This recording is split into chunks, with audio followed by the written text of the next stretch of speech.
እስራኤል ማናት? የእስራኤል ህዝብ በዓለም ላይ 15 ሚሊዮን ነው።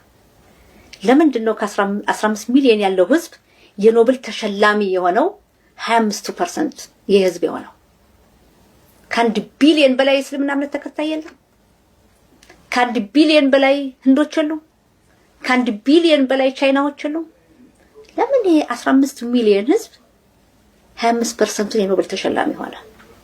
የእስራኤል የፈጠራ ችሎታ ለምን ከሌላው ሀገር በለጠ? የእስራኤል ልጆች ቁጥራቸው ጥቂት ለምንድን ነው የበለጠው? እያንዳንዳችን የምንጠቀምበት ሞባይል፣ ማንኛውም ባለም ያለ ሞባይል የእስራኤል ጭንቅላት አለበት። በዓለማችን ላይ በረሃ ምንም የሌላት እስራኤል ዛሬ ውሃ ለውጭው ዓለም የምታድል ናት። ውቅያኖሱን ጨውን አጣርታ የምታድል ናት።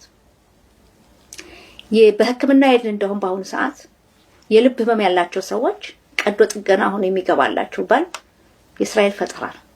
መንገድ መኪና ስንነዳ የምንጠቀምበት ወዝ የእስራኤል ፈጠራ ነው። የቴክኖሎጂ ዛሬ እስራኤል በግብርናው በማን በኩል ስንሄድ ለምንድን ነው ስታርታፕ ኔሽን የሆነችው? እና ይሄን ሁሉ የያዘ ህዝብ ያልቅለታል ይጠፋል ብሎ የሚያስብ ካለ አዝናለሁኝ። በዚህ አጋጣሚ የዚህ አይነት ስሜት ካለው መመክረው መመሰለ መልካሙን ቢያስብ ጥሩ ነው። እድሜ ይስጠውና ብዙ አመት ይቆይ። እድሜ ያርዝም እስራኤል አምላክ ያያል። ይሄን ነው የምለው። ሌላ የምለው ብዙም ነገር የለኝም። ለምንድን ነው ብትል ይሄው አሁን እናንተ እዚህ ቁጭ ብለናል። ትልቁ ታሪክ በዚህ ሳምንት የሆነው ልንገር። የጀርመን ናዚዎች የእስራኤልን ህዝብ ለማጥፋት 6 ሚሊዮን ጨፍጭፈዋል። ከዛ ጭፍጨፋ የተረፈው መጥቶ አገር አቋቋመ። አገር አቋቁሞ መልከት ገና 76 አመት ነው። 76 እኮ ለሰው እኮ ገና ሽበት ያለው ሰው ነው። የሚሰራ የሚንቀሳቀስ ነው። ይቅር ለሀገር ያን የፈጸመች ጀርመን ራሷን ከጠላት ለመከላከል በቢሊዮን የሚቆጠር ዶላር አውጥታ ከትላንት ወዲያ ከእስራኤል የጦር መሳሪያ ገዛች። ከዚህ የበለጠ እንግዲህ ምን ያስፈልጋል?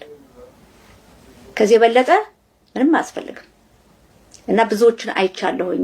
በተለይ በዚህ በኦክቶበር 7 በነበረው ጦርነት ብዙ ጊዜ በኢትዮጵያ አየው የነበረ የእስልምና እምነት ተከታዩ እስራኤል ትጠፋለች፣ እስራኤል እንዴት ሆናለች፣ የክርስትና እምነት ተከታዩ የእስራኤል አምላክ እስራኤልን ያኖርልን ትሰማለህ። እና ባየሁበት ጊዜ በተለይ የእስልምና እምነት ተከታዮች በውጭም ያሉት ኢትዮጵያ ማለት በእስራኤል ላይ እንደዛ ሲናገሩ ሁሉም ባይሆኑ እኔ ቅር አላለኝም። ለምን ነው ቅር ያላለኝ ብትል በእስራኤል ላይ ምን ያመጣሉ? ምንድነው የሚያመጡት ጉዳት? እስኪ ንገረኝ። ኢትዮጵያ ሆኖ እንደዛ ለውጭ ሆናል ምንም ነገር። እስራኤል ነው ትኖራለች፣ እስራኤል ነው ትቀጥላለች። ያዘንኩት ለማን መሰለህ? ለኢትዮጵያ ያዘንኩት።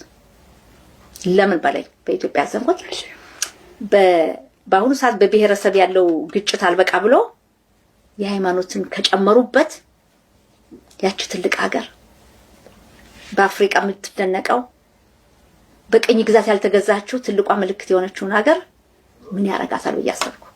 ስለ እስራኤል መናገር ስለ ሃይማኖት መናገር ነው እንዴ? አይደለም። ለዛ እኮ ነው፣ ለዛ ነው ማለት።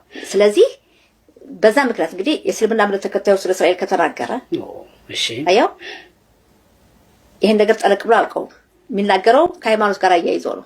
እና በኢትዮጵያ ያለው የጎሳ ግጭት አልበቃ ብሎ ደግሞ ሃይማኖትን ከጨመሩበት በጣም አደገኛ ነው። በጣም በጣም አደገኛ። ለእስራኤል ምንም አያመጣም። እሷ ተፈጽመዋለች ለሚባለው ፍልስጤም ጋዛ የሚነሱ ነገሮች አሉ። ይሄ ከበባ ነው፣ ዘር ማጥፋት ነው።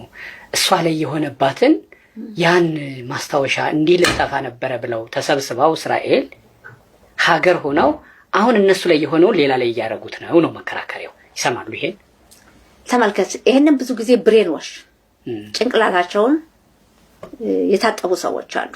ፋክቱን ማየት አለብህ። አንተ እዚህ ያየ ነው እስራኤል ሀገር መጣ በምን አይነት ሁኔታ ሰው እንደሚኖር ታያለህ። ያለው ሁኔታ አለ እና መጥቶ ማየት ትክክለኛውንም ማቅረብ ያስፈልጋል። እንደዛ ብለው የሚያምኑትን ሰዎች በምን አይነት ተሰመናቸው አትችል። አየው በምን አይነት ሌላው በአማርኛ እንድጥሩ አባባል አለ። የራሷ ሲያርባት የሰው ታማስላለች ማለት መጀመሪያ እኔ ማን ነኝ? እኔ በአገሬ ምን እየሰራሁ ነው? እኔ ለኢትዮጵያ ምን እሰራለሁ? አየው በምኖርበት አካባቢ ሰላም እንዲሰፍን ምን አደረኩኝ? ግጭት እንዳይመጣ አደረኩኝ? እኔ አሁን ሁሌ የማስበው በእስራኤላዊነት የማስበው ምን መሰለህ? እስራኤል ከጎረቤት ሀገሮች ጋር ሰላሙን እንድትኖር ዛሬ በውትድርና የሚያገለግሉ ልጆቼ በዚህ እንዲያበቃ ለሚቀጥለው የልጅ ልጆች እንዳያገለግሉ በሰላም እንዲኖሩ በአሁኑ ሰዓት የተጀመረው የሰላም ውል ወይም ደግሞ ሰላም መፈረም እስራኤል በፊት የነበረው ከዮርዳኖስ እና ከግብጽ ጋር ነበር።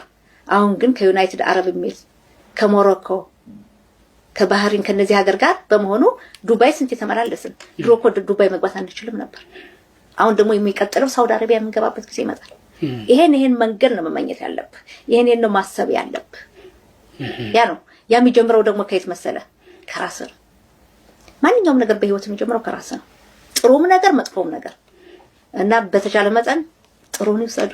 በጣም ነው ማመሰግነው ዶክተር ጸጋ መላኩ። አሁን እዚህ ያለንበት ቢሮ የክኔሴት የግል ቢሮ ነው። ወጣ ሲሉ ደግሞ የፓርላማው አለ ዋናው ንግግር። እንደውም ጠቅላይ ሚኒስትር ቤንያሚን ኔታንያሁ ንግግር ሊያረጉ ነው፣ እየመጡ ነው፣ ይጨርሱ ተብሎ አሁን በር ተንኳኩቶ አይተናል። ወደዛ ሊሄዱ ነው። ከዛ ጊዜው ነው ቀንሼ የወሰድኩት።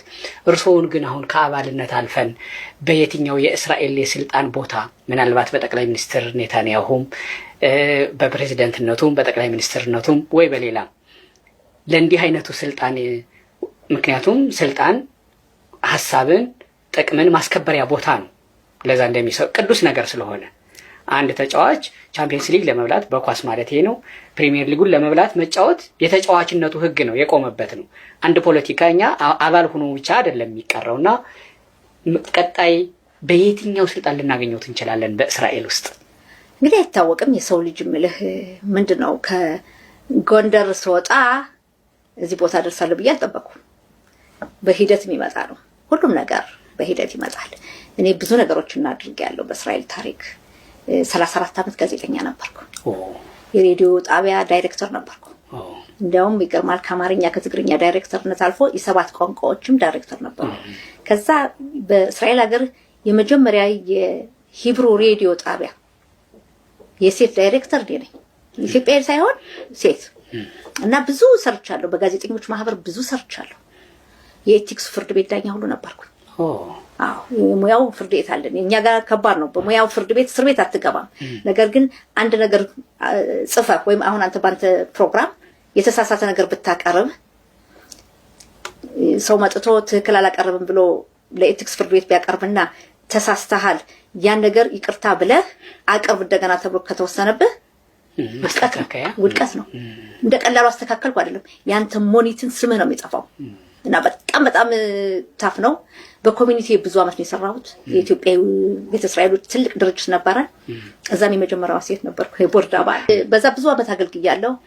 በኮሚኒቲያችን ብዙ ነገሮችን አገልግያለሁ።